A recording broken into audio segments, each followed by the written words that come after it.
জয় শ্রীরাম, জয় হনুমান। প্রিয় ভক্ত, এটি সত্য যে আপনি হনুমানজির একজন প্রিয় ভক্ত, কারণ আপনি হনুমানজিকে দেখেই এই ভিডিওতে প্রবেশ করেছেন আর আপনি তার আশীর্বাদ পেতে চান এবং তা আপনি অবশ্যই পাবেন। তাই একবার মন থেকে বলুন, জয় শ্রীরাম, জয় হনুমানজির জয়। প্রিয় ভক্ত, আজ আমরা হনুমানজির এমন এক মন্ত্র শ্রবণ করব, যে মন্ত্র শ্রবণ করলে হনুমানজি তার ভক্তের ওপর খুবই প্রসন্ন হন এবং ভক্তের সকল মনস্কামনা খুব দ্রুত পূরণ করেন।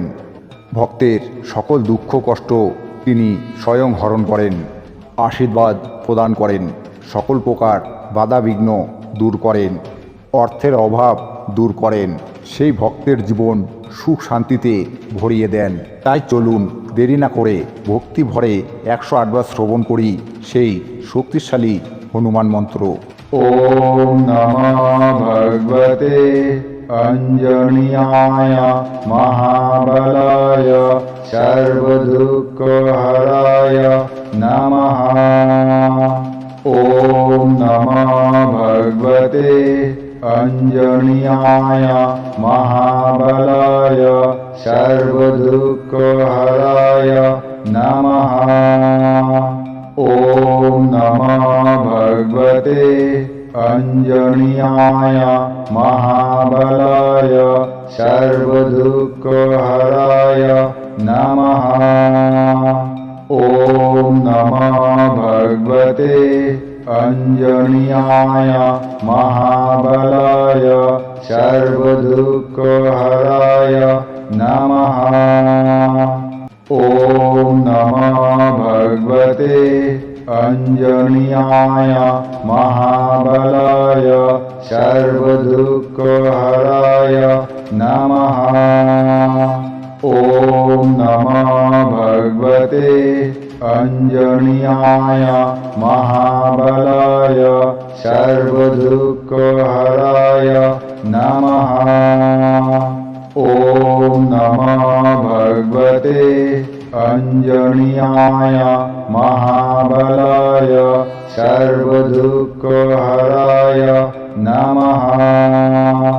ওম নমঃ ভগবতে অঞ্জনিয়ায় মহাবলায় সর্বদুঃখহরায় নমঃ। ওম নমঃ ভগবতে অঞ্জনিয়ায় মহাবলায় সর্বদুঃখহরায় নমঃ। ওম নমঃ ভগবতে অঞ্জনিয়ায় মহাবলায় সর্বদুঃখহরায় নমঃ। ওম নমঃ ভগবতে অঞ্জনিয়ায় মহাবলায় সর্বদুঃখহরায় নমঃ। ওম নমঃ ভগবতে অঞ্জনিয়ায় মহাবলায় সর্বদুঃখহরায় নমঃ।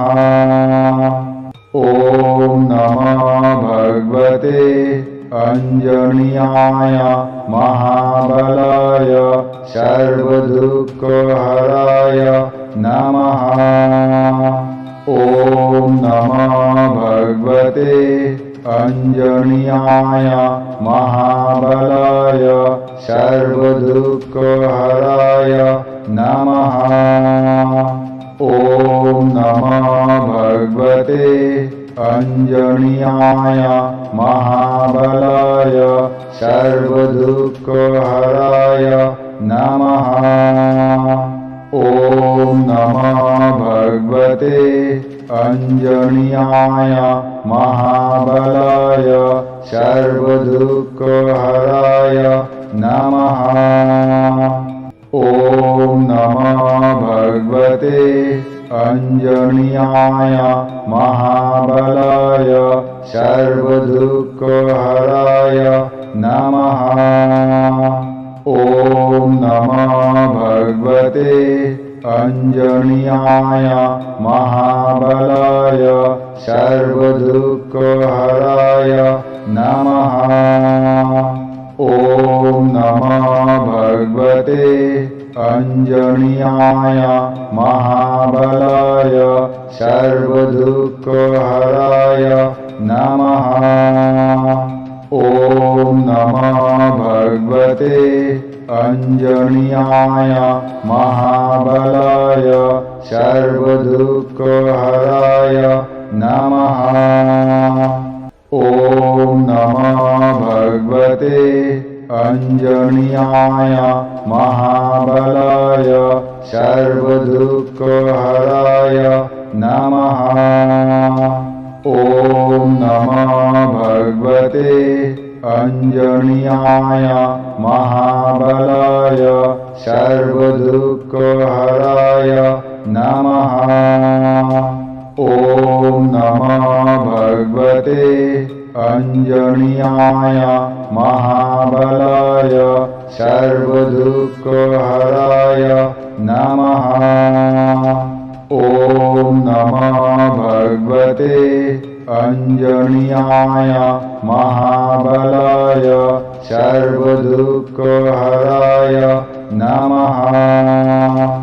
ॐ नमः भगवते अंजनीयाय महाबलाय सर्वदुःखहराय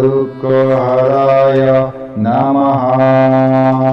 ॐ नमः भगवते अंजनीयाय महाबलाय सर्वदुःखहराय नमः। ॐ नमः भगवते अंजनीयाय महाबलाय सर्वदुःखहराय नमः। ॐ नमः भगवते अंजनीयाय महाबलाय सर्वदुःखहराय नमः। ॐ नमः भगवते अंजनीयाय महाबलाय सर्वदुःखहराय नमः। ॐ नमः भगवते अंजनीयाय महाबलाय सर्वदुःखहराय नमः। ॐ नमः भगवते अंजनीयाय महाबलाय सर्वदुःखहराय नमः। ॐ नमः भगवते अंजनीयाय महाबलाय सर्वदुःखहराय नमः। ॐ नमः भगवते अंजनीयाय महाबलाय सर्वदुःखहराय नमः। ॐ नमः भगवते अंजनीयाय महाबलाय सर्वदुःखहराय नमः। ॐ नमः भगवते अंजनीयाय महाबलाय सर्वदुःखहराय नमः। ॐ नमः भगवते अंजनीयाय महाबलाय सर्वदुःखहराय नमः। ॐ नमः भगवते अंजनीयाय महाबलाय सर्वदुःखहराय नमः। ॐ नमः भगवते अंजनीयाय महाबलाय सर्वदुःखहराय नमः। ॐ नमः भगवते अंजनीयाय महाबलाय सर्वदुःखहराय नमः। ॐ नमः भगवते अंजनीयाय महाबलाय सर्वदुःखहराय नमः। ॐ नमः भगवते अंजनीयाय महाबलाय सर्वदुःखहराय नमः। ॐ नमः भगवते अंजनीयाय महाबलाय सर्वदुःखहराय नमः। ॐ नमः भगवते अंजनीयाय महाबलाय सर्वदुःखहराय नमः। ॐ नमः भगवते अंजनीयाय महाबलाय सर्वदुःखहराय नमः। ॐ नमः भगवते अंजनीयाय महाबलाय सर्वदुःखहराय नमः। ॐ नमः भगवते अंजनीयाय महाबलाय सर्वदुःखहराय नमः। ॐ नमः भगवते अंजनीयाय महाबलाय सर्वदुःखहराय नमः।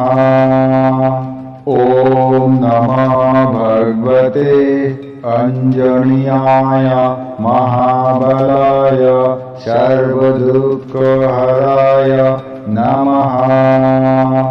ॐ नमः भगवते अंजनीयाय महाबलाय सर्वदुःखहराय नमः। ॐ नमः भगवते अंजनीयाय महाबलाय सर्वदुःखहराय नमः। ॐ नमः भगवते अंजनीयाय महाबलाय सर्वदुःखहराय नमः। ॐ नमः भगवते अंजनीयाय महाबलाय सर्वदुःखहराय नमः।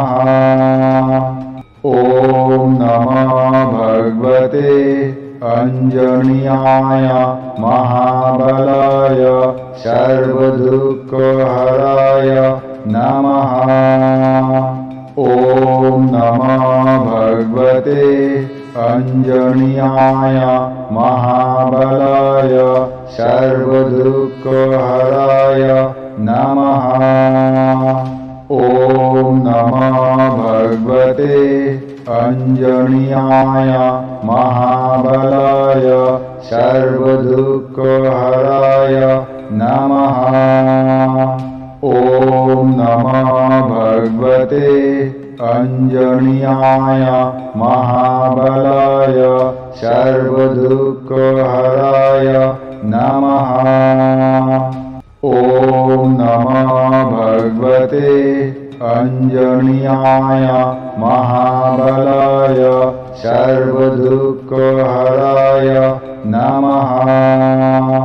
ॐ नमः भगवते अंजनीयाय महाबलाय सर्वदुःखहराय नमः। ॐ नमः भगवते अंजनीयाय महाबलाय सर्वदुःखहराय नमः। ॐ नमः भगवते अंजनीयाय महाबलाय सर्वदुःखहराय नमः।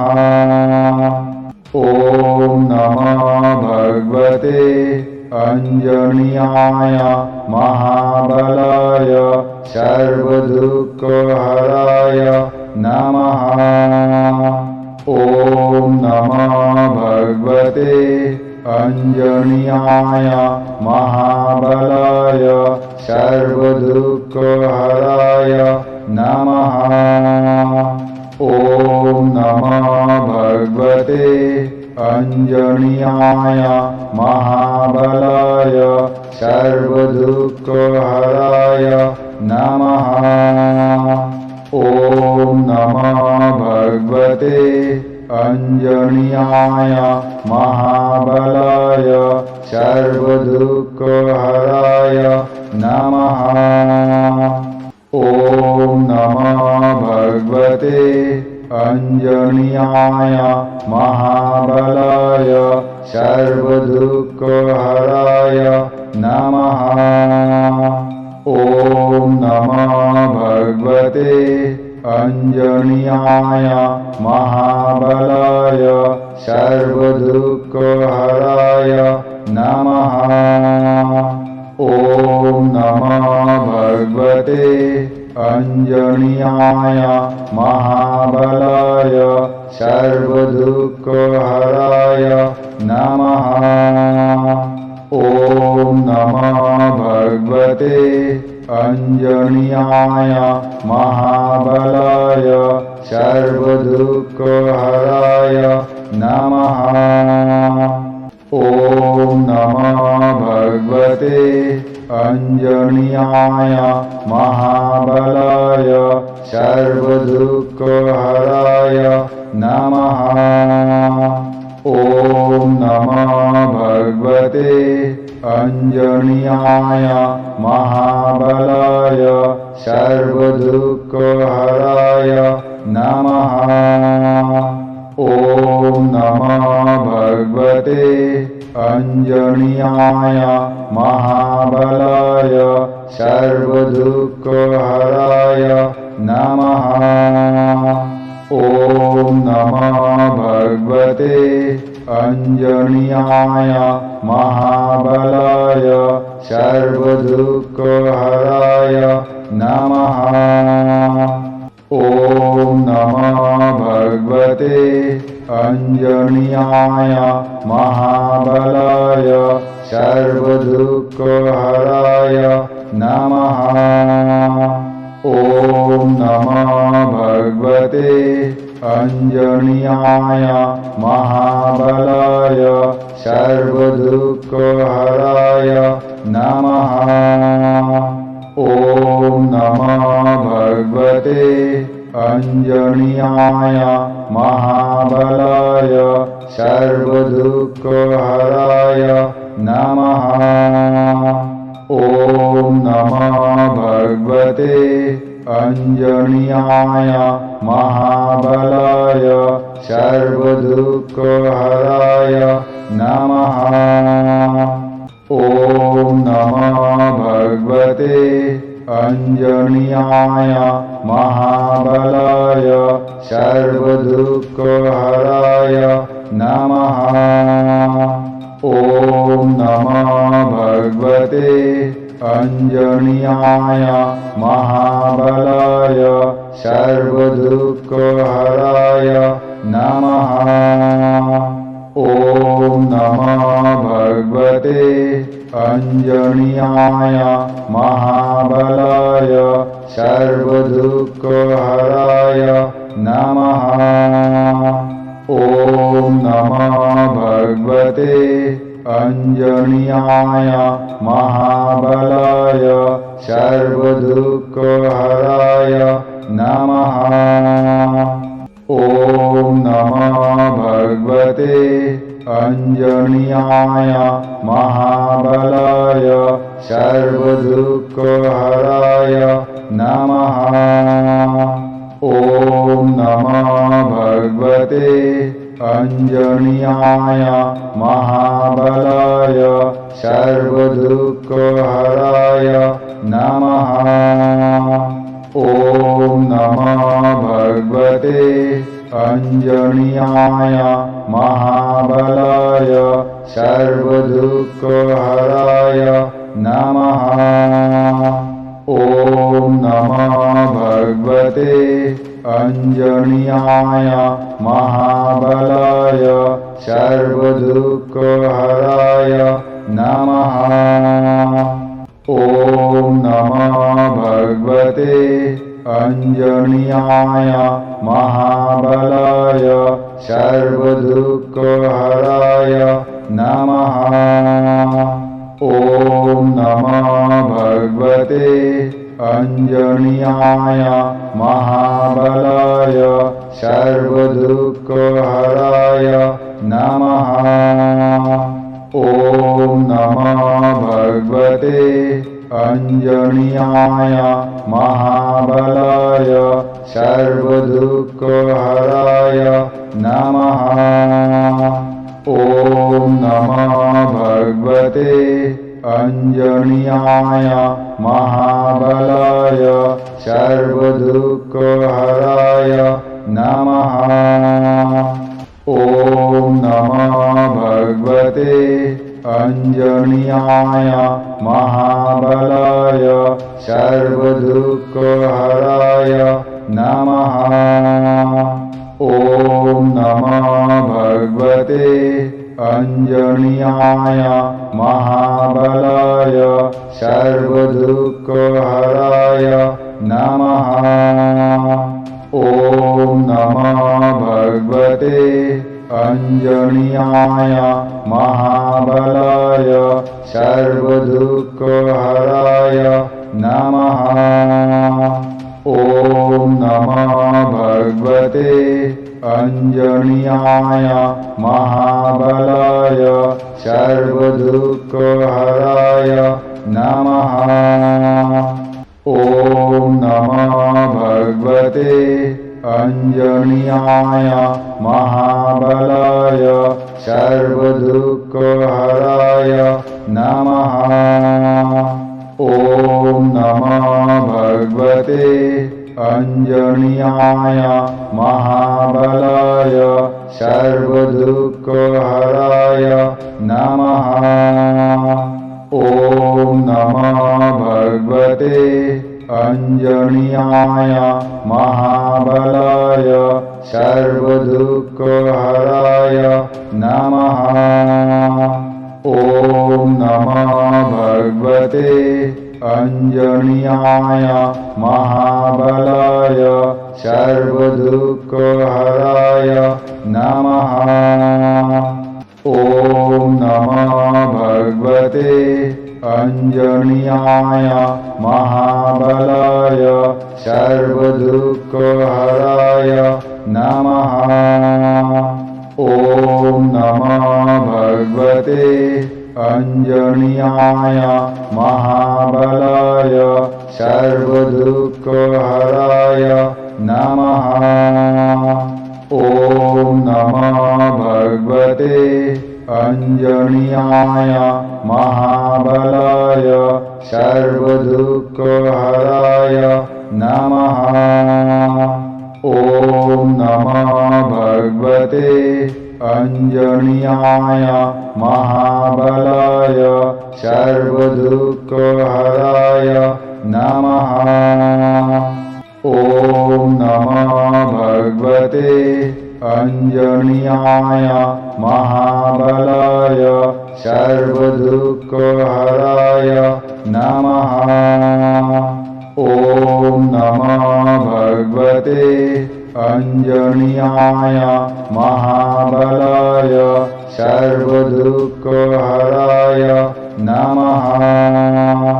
ॐ नमः भगवते अंजनीयाय महाबलाय सर्वदुःखहराय नमः। ॐ नमः भगवते अंजनीयाय महाबलाय सर्वदुःखहराय नमः। ॐ नमः भगवते अंजनीयाय महाबलाय सर्वदुःखहराय नमः।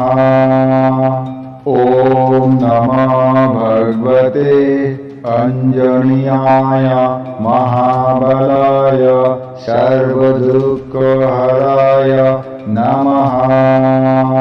ॐ नमः भगवते अंजनीयाय महाबलाय सर्वदुःखहराय नमः। ॐ नमः भगवते અંજણ્યાય મહાબલાય સર્વદુઃખહરાય નમઃ.